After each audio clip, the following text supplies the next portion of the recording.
బాబాసాహెబ్ అంబేద్కర్ 69వ వర్ధంతిని పురస్కరించుకొని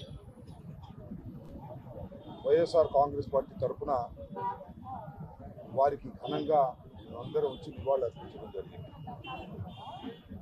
బిఆర్ అంబేద్కర్ గారి గురించి ప్రత్యేకంగా చెప్పవలసిన అవసరం లేదు, కానీ ఈ సందర్భంగా రెండు విషయాలు గుర్తు చేయాలి. డాక్టర్ బిఆర్ అంబేద్కర్ భారతదేశానికి రాజ్యాంగాన్ని ఏర్పరచడంలో కీలక పాత్ర వహించినటువంటి వ్యక్తి. డ్రాఫ్టింగ్ కమిటీ చైర్మన్గా వ్యవహరించారు. ఒక పవిత్రమైన రాజ్యాంగాన్ని రూపుదిద్దటంలో ఆయన ఎనలేని కృషి చేశారు. రెండో అంశం ఏంటంటే, ఈ దేశంలో నివసిస్తున్నటువంటి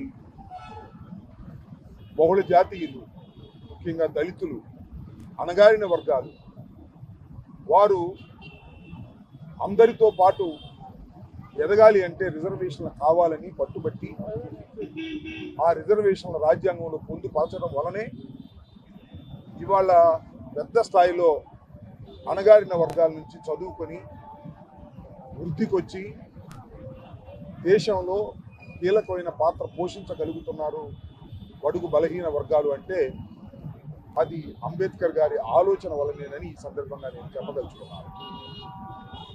దానితో పాటు ఇవాళ భారతదేశంలో రాజ్యాంగం అంబేద్కర్ గారు రచించింది జరుగుతూ ఉంటే, ఈ రాష్ట్రంలో మాత్రం రాజ్యాంగం భారత రాజ్యాంగానికి వ్యతిరేకంగా జరుగుతున్నటువంటి సంఘటనలు మనం చూస్తున్నాం. అత్యంత గొప్పగా ఘనంగా విజయవాడ నడిబొడ్డులో అంబేద్కర్ విగ్రహాన్ని వైఎస్ఆర్ కాంగ్రెస్ పార్టీ ప్రభుత్వం అధికారంలో ఉన్నప్పుడు గొప్పగా దాన్ని ఆవిష్కరిస్తే, ఈ రోజు వచ్చినటువంటి ప్రభుత్వం దాన్ని కించపరిచే విధంగా చేయటం చాలా దురదృష్టమని మనవి చేస్తున్నాను. అది ప్రారంభించింది ఆ రోజు ముఖ్యమంత్రి జగన్మోహన్ రెడ్డి గారు. అదే పేరు అక్కడ వేస్తే లైట్లన్నీ ఆర్పేసి ఆ విగ్రహం మీద దాడి చేసి వాటిని తొలగించినటువంటి సంఘటన అంబేద్కర్ గారి విగ్రహం మీద దాడిగా మనం భావించాలని ఈ సందర్భంగా మనవి చేస్తున్నాను.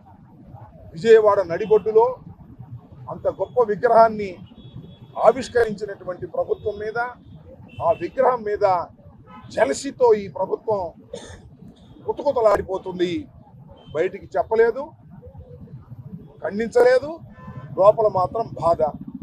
ఏమిటి అంబేద్కర్ విగ్రహాన్ని తీసుకొచ్చి విజయవాడలో ఇంత పెద్ద ఎత్తున పెట్టారు అనేటువంటి బాధ వారిలో కనిపిస్తూ ఉంది, వ్యక్తం చేస్తూ ఉన్నది. ఇవాళ ఉన్న ప్రభుత్వం దళిత వ్యతిరేక ప్రభుత్వం, అంబేద్కర్ భావాజాలానికి వ్యతిరేకం ఉన్న ప్రభుత్వం. వారి సొంత రాజ్యాంగాల్ని అమలు చేయాలని ఎర్ర బుక్ లాంటివి తీసుకొచ్చి, రెడ్ బుక్లో తీసుకొచ్చి లోకేష్ గారి నాయకత్వంలో ఇవాళ ఒక రాజ్యాంగాన్ని నడుపుతున్నారు. ఆ రాజ్యాంగానికి త్వరలోనే చమరగీతం పాడతారు ప్రజలని ఈ సందర్భంగా భావిస్తూ, వైఎస్ఆర్ కాంగ్రెస్ పార్టీ తరఫున మేమందరం కూడా బాబాసాహెబ్ అంబేద్కర్ గారికి ఘనంగా నివాళులర్పిస్తూ వారి ఆశయాలను ముందుకు తీసుకువెళ్ళడం కోసం మా పార్టీ తీవ్రంగా కృషి చేస్తుందని, కట్టుబడి ఉంటుందని ఈ సందర్భంగా తెలియపరుస్తుంది. మరిన్ని వీడియోస్ కోసం ఛానల్ ని సబ్స్క్రైబ్ చేయండి. లేటెస్ట్ అప్డేట్స్ కోసం వాట్సాప్ ఛానల్ ని ఫాలో అవ్వండి. అండ్ లింక్ డిస్క్రిప్షన్ లో ఉంది.